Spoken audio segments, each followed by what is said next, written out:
Welcome to the Disabled Podcast, starring your host, Christian Reitz. Hot dog, let's go! Welcome to the Disabled Podcast, the show that incorporates disabilities with the magic of Disney. Welcome to episode number 3, entitled Park Hopping.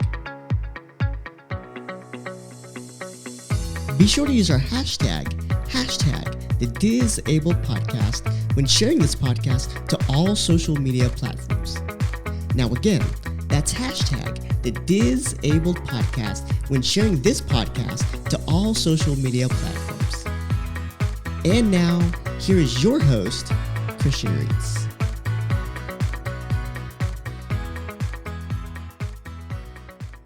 What's going on, everybody? Welcome back to another episode of the Disabled Podcast. In this week's episode, we're going to talk all about park hopping at the Walt Disney World resorts. Now, whether that's going to Animal Kingdom, Magic Kingdom, Hollywood Studios, or Epcot, did you know that you can actually park hop between all 4 Disney theme parks in one day? Or did you know that you can do it over the span of a couple of days? And what is it? What is park hopping all about?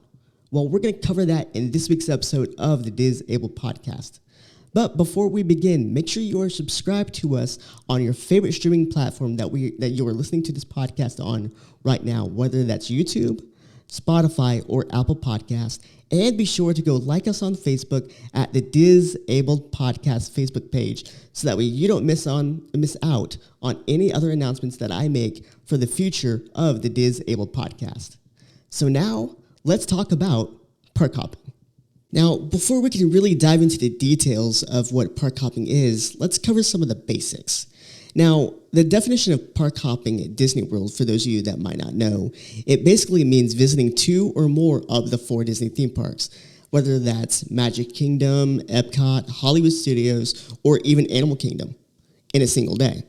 Now, this is different from visiting different parks on different days or returning to the exact same theme park on multiple times over several days. Now, park hopping does require, and this is something you really need to know, a very special ticket known as a park hopper ticket, which you can find on the Walt Disney World website. I don't really know what the price is right now. I should have looked that up. But you can go find out all the prices of the park hopper ticket on the Walt Disney World website. And what that's going to allow you to do is that's going to allow you to move between parks during their regularly operating hours.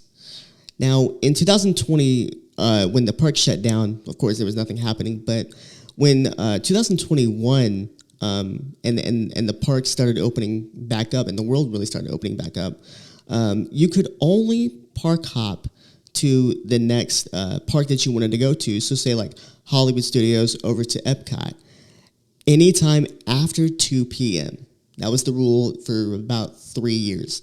Now, in 2024, Disney brought back all-day park hopping, which eliminated that 2 p.m. restriction. So now you can park hop between parks as soon as they open, which gives you more flexibility in planning your day. Now, of course, this flexibility is actually a real game changer for not just able-bodied people, but for guests with disabilities as well. So if you're feeling overwhelmed by the crowds at Magic Kingdom, don't worry, you can always head over to places like Animal Kingdom, which is a more spacious place for a breather. Now, if you need an afternoon rest at your resort, that's also not a problem as well, because you can catch the nighttime spectacular over at, say, Epcot much later, so you can always go back and forth to those areas. Now, of course, with great power does come great responsibility, or really in this case, it's really the need for smart planning. So let's go ahead and break down some of the ways that you can make the most of this park hopping freedom. Now, of course, one of the things I want to stress the most, and I've done this in previous seasons of the Disabled Podcast, is transportation. Now, getting between parks is really only half the battle when it comes to successful park hopping. And Disney's transportation system is very extensive and wide, but it's important to know your options. So again, you can hear me talk about more of this if you go back to season 1. I believe it's episode 3, where I talk about some of the transportation options that you can use going throughout Walt Disney World. Now, it is extensive, but one of the workhorses of Disney transportation that is probably one of the most common is the bus system, which connects all 4 parks and all the resorts.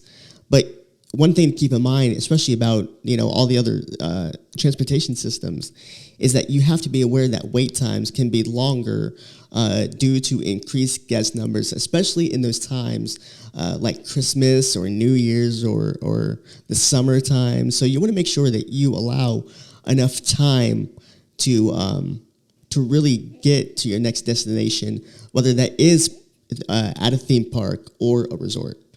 Now, another classic option that a lot of people use is the monorail.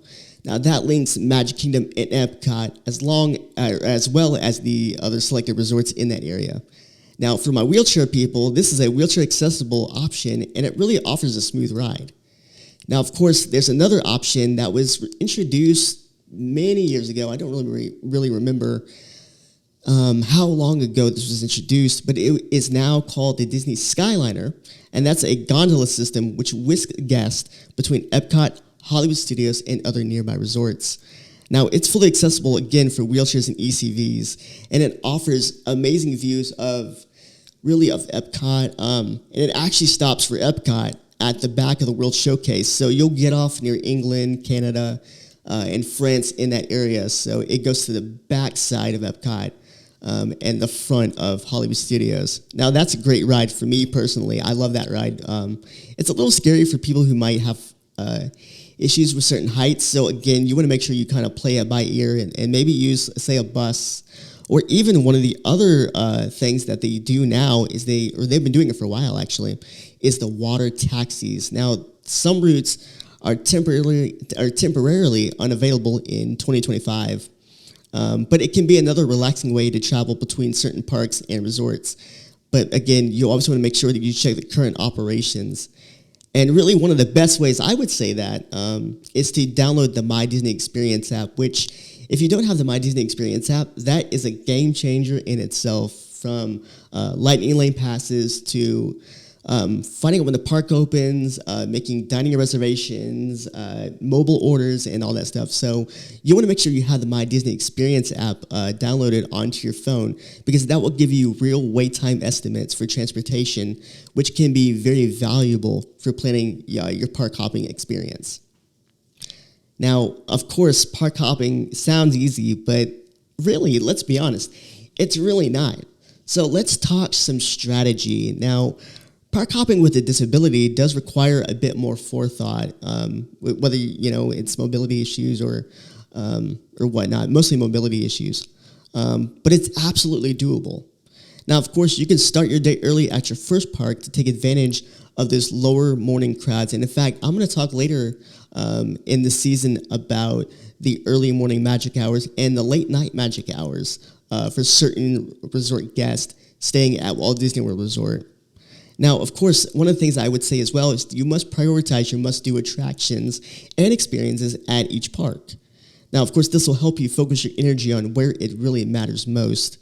And using Disney Genie Plus or using a lightning lane system can also be a lifesaver for guests with disabilities, which allows you to book lightning lane access and also minimize those wait times.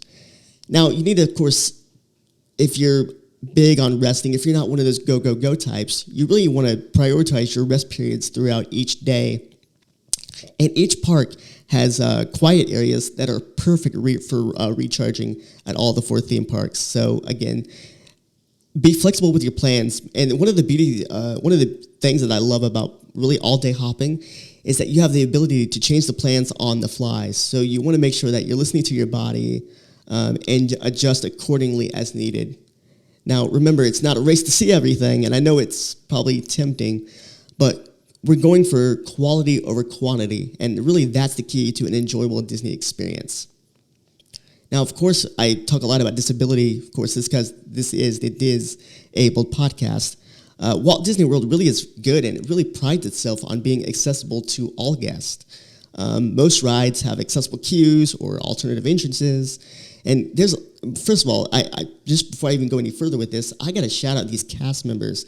If you're a cast member listening to this podcast, or maybe you're watching on YouTube, to the YouTube version of this podcast, shout out to you for what you guys do, for how you make the magic. I mean, it's incredible what you guys can do. Now, for all of us, cast members really are able to provide specific information for each attraction. Now, of course, there are mobility rentals for each guest that are available when you need them or who needs them. Wheelchairs and ECVs can be rented on Disney property or at offsite vendors. But with these, you really want to consider doing this in advance during the peak seasons. So like during Halloween time or Christmas time or summer or even New Year's. You want to make sure you get those in advance, rented in advance, because those things can go by pretty quick. Now each park has designated quiet zones for guests who need a break from the stimulation. Now, of course, Disney restaurants are well equipped to handle special dietary needs as well. So you really want to make sure that you are always finding the best option for you and your family, and always inform your server about any restrictions that you might have on dietary needs. Now, again, going back to cast members, don't hesitate to ask those cast members for assistance. They're really there to help make your experience at any of the 4 Disney theme parks or any of the resorts as magical as possible. Now, what is the key to park hopping success? I mean, I bet you didn't realize that there's a key to park hopping success, especially if you're somebody like me with our family who is park hopping with a disability.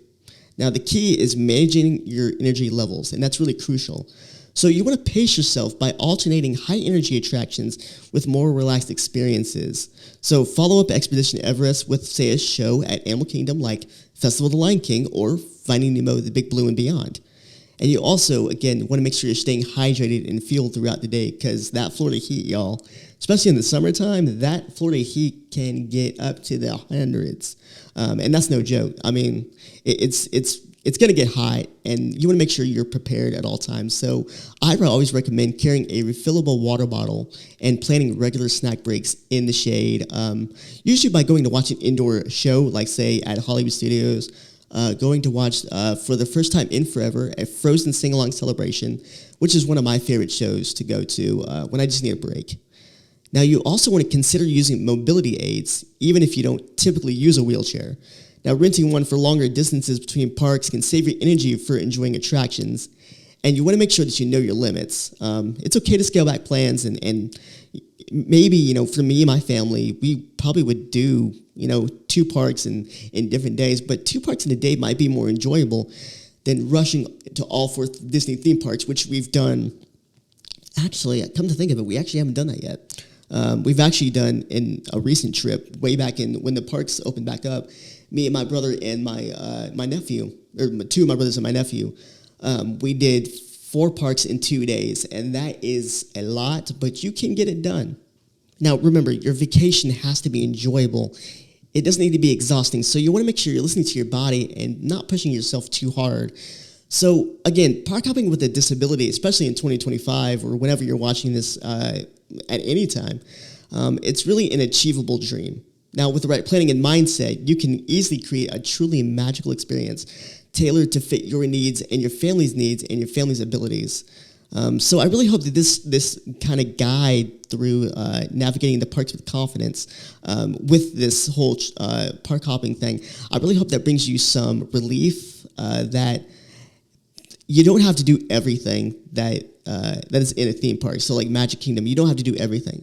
You do what is best for your family. Make sure you use that park hopping option, though. That is one of the best ways to get the stuff done that you want to get done, and really, again, using the transportation system as well.